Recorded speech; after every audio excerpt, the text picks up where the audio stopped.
Welcome to the 2015 Train Hunt Challenge. I'm going to go over the details of the Hunters 3D course. Now, this is going to be the first event on Saturday morning. This is going to give everybody an opportunity to get to know each other, get to shoot with each other in a little bit less intense environment.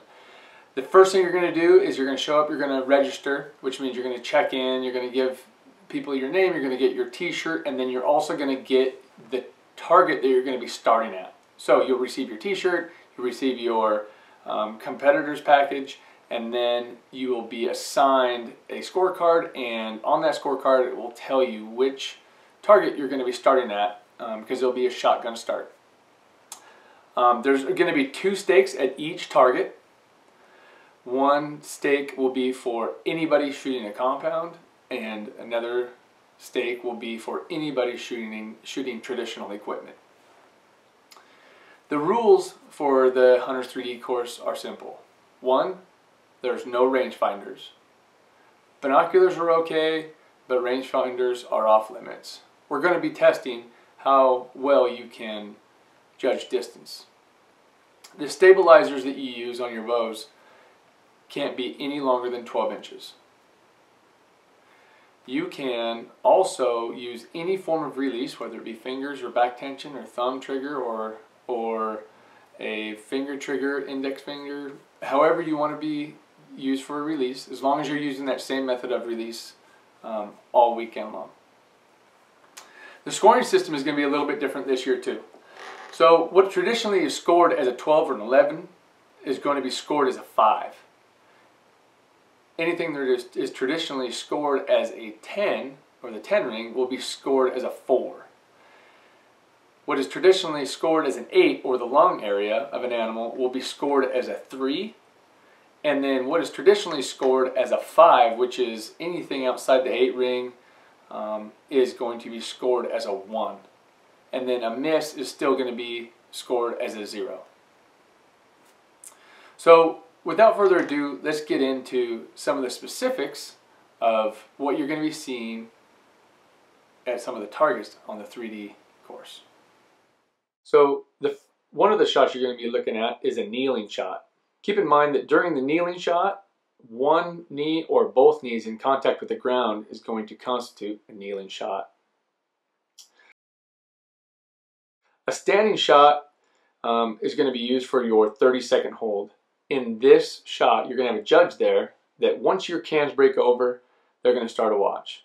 They're going to give you 30 seconds to hold, and then they'll give you the all clear. And then at any point, you can let that arrow fly.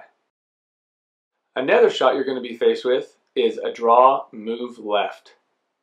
So in this shot, you're going to draw, walk out from behind the obstacle, and at any point you have a clear shot, you can go ahead and take it. On the other side, you're going to have a draw and move right. So this is going to even the playing field for righties and lefties. In the draw, move right, same as with the left, you're going to draw, move right until you can see the target, and then let her fly.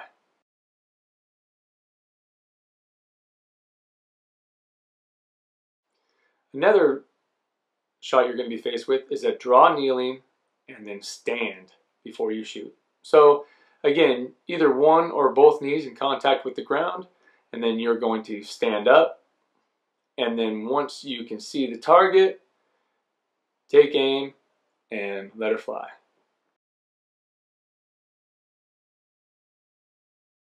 The seated shot is done by simply drawing and shooting from the seated position.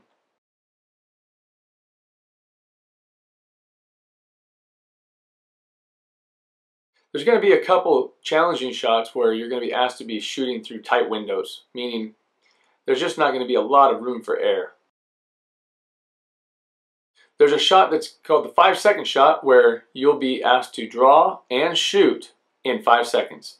So your arrow will be knocked, your release will be on your loop, and your bow arm will be down. You'll draw and shoot in 5 seconds. The 2 shots in 10 seconds is a little bit different. The clock will start once you release your arrow. You have 10 seconds to get that second arrow off. The close range shot is just as it says. It's just going to be a point blank shot. Something that you better be practicing, because otherwise you're going to have a tough time with.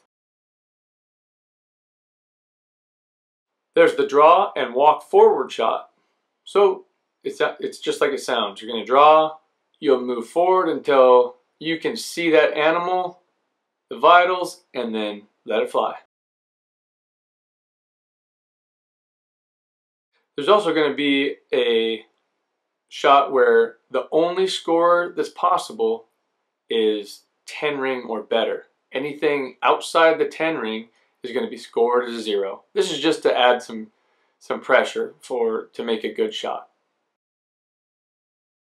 Here are the flyers for all the 2015 Train to Hunt qualifiers. Go to traintohunt.com to sign up for the one nearest you.